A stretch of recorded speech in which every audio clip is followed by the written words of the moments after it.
অখণ্ড ভারত সংকল্প দিবস পালন করল সীমান্ত চেতনা মঞ্চের। বাংলাদেশে হিন্দু সহ অন্য সংখ্যালঘুদের উপর অত্যাচার এবং মঠ মন্দিরে ভাঙচুরের প্রতিবাদী লক্ষ্মীপুর হিন্দু ঐক্য মঞ্চের আহ্বানে বুধবার এক বিরাট প্রতিবাদী মিছিলের আয়োজন করা হয়েছে। এই প্রতিবাদী মিছিল ফুলের তল স্বামীজির মূর্তির সম্মুখ থেকে শুরু হয়ে পুরো শহর পরিক্রমা করে মহকুমা কার্যালয়ের সম্মুখে এসে সমাপ্ত হয়। পরে এক স্মারকলিপি প্রদান করা হয়। এদিনের মিছিলে প্রায় 5,000 ক্ষুব্ধ জনগণ অংশ নেন। এই বিক্ষোভ মিছিলে পা মেলানো প্রতিবাদী জনগণের মধ্যে পানীয় জল বিতরণ করেন লক্ষ্মীপুরের লায়ন্স ক্লাব ও লিউ ক্লাবের কর্মকর্তারা। ব্যুরো রিপোর্ট, আজকের বরাক।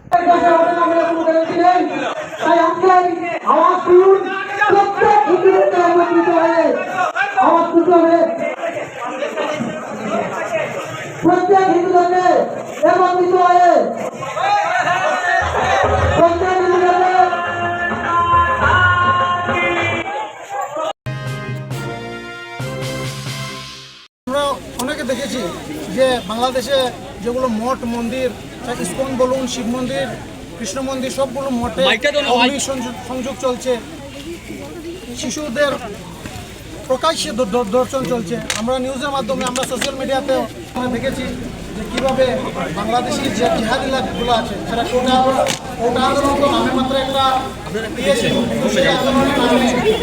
এখন আমরা দেখেছি ভারতবর্ষের যেগুলো ত্রিপুরা, পশ্চিমবঙ্গ, আসাম, যেগুলো বাংলাদেশ বর্ডার আছে, এই বর্ডারে অনেক হিন্দু মানুষ আশ্রয়ের জন্য নিজের ভারতে আসার চেষ্টা করছেন। অখণ্ড ভারত সংকল্প দিবস পালন করল সীমান্ত চেতনা মঞ্চের। বুধবার সীমান্ত চেতনা মঞ্চ পূর্বোত্তরের ব্রজলালপুর সেক্টর কমিটির উদ্যোগে অখণ্ড ভারত সংকল্প দিবস পালন করা হয়। এতে উপস্থিত ছিলেন সীমান্ত চেতনা মঞ্চ পূর্বোত্তরের কাছাড় জেলার পাবলিসিটি সেক্রেটারি মনোধীর দাস, কালাইন উচ্চতর মাধ্যমিক বিদ্যালয়ের শিক্ষক রঞ্জিত দাস, রাষ্ট্রীয় স্বয়ংসেবক সংঘের কার্যকর্তা নীলেন্দু দাস, ব্রজলালপুর সেক্টরের সহ সভাপতি চন্দন দাস, সমাজসেবক কুটুদেব প্রমুখ। ব্যুরো রিপোর্ট, আজকের বরাক। ৭৮তম স্বাধীনতা দিবস পালন উপলক্ষে গোত্র কার্যসূচি হাতে নিয়েছে জালালপুরের স্মাইল ফাউন্ডেশন নামের এক স্বেচ্ছাসেবী সংগঠন। বুধবার সংগঠনের কর্মকর্তাদের নিয়ে এক সভা আয়োজিত হয়। এতে তারা বৃহস্পতিবার স্বাধীনতা দিবস পালন উপলক্ষে নানা কার্যসূচি হাতে নেন। পরে সংবাদ মাধ্যমে এ নিয়ে বিস্তারিত জানান স্মাইল ফাউন্ডেশনের নিরুপম নাথ ও রামানুজ নাথ। তারা জানান, বৃহস্পতিবার সকালে প্রথমে জাতীয় পতাকা উত্তোলন করা হবে। এরপর স্থানীয় চিকিৎসা কেন্দ্রে রোগীদের মধ্যে ফলসহ পুষ্টিকর খাদ্য বিতরণ করা, পরিবেশের ভারসাম্য রক্ষার্থে এদিন বৃক্ষরোপণ কার্যসূচি নেওয়া হবে। এর সঙ্গে স্থানীয় মন্দিরের স্বচ্ছতা অভিযান করা হবে। ব্যুরো রিপোর্ট, আজকের বরাক।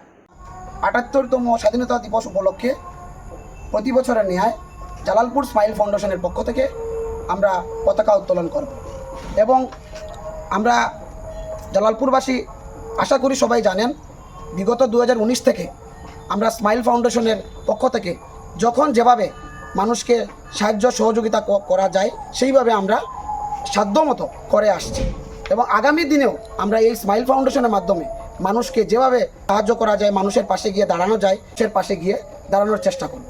স্মাইল ফাউন্ডেশনের পক্ষ থেকে আগামীকালকে বিশেষ কয়েকটি কার্যসূচি রয়েছে, সেই কার্যসূচির ব্যাপারে আমার দাদা বলবেন। আমরা প্রথমে 7:45 পতাকা উত্তোলন করব। তারপর আমরা আমার নিকটবর্তী জালালপুর স্বাস্থ্যকেন্দ্রে যাব এবং ওখানকার রোগী যারা আছেন ওদের খোঁজখবর নিব এবং ওদের মধ্যে আমরা স্মাইল ফাউন্ডেশনের পক্ষ থেকে কিছু ফল বিতরণ করব। আমাদের আসামের যশস্বী মুখ্যমন্ত্রী দেখেছি যে পরিবেশের ভারসাম্য রক্ষার্থে উনি বৃক্ষরোপণ কর্মসূচিকে অগ্রাধিকার দিয়েছেন। সুতরাং আমরাও স্মাইল ফাউন্ডেশনের পক্ষ থেকে আমরা যারা আছি তাদের যশস্বী মুখ্যমন্ত্রীর এই বলিষ্ঠ পদক্ষেপকে সম্মান জানিয়ে আমরা কাজের তালিকায় এই বৃক্ষরোপণ কার্যসূচির উপর আমরা একটু গুরুত্ব আরোপ করেছি। আমরা সবাই বৃক্ষরোপণ কর্মসূচি কিভাবে এগিয়ে নেওয়া যায় সেই উদ্দেশ্যে আমরাও বৃক্ষরোপণ কর্মসূচি পালন করব। পরবর্তীকালে করে যাব নিকটতম দেবালয়, ওখানে স্বচ্ছতা অভিযানের অঙ্গ যেটা, ওইখানে একটু সাফ সাফাই আমরা একটু করে যাব।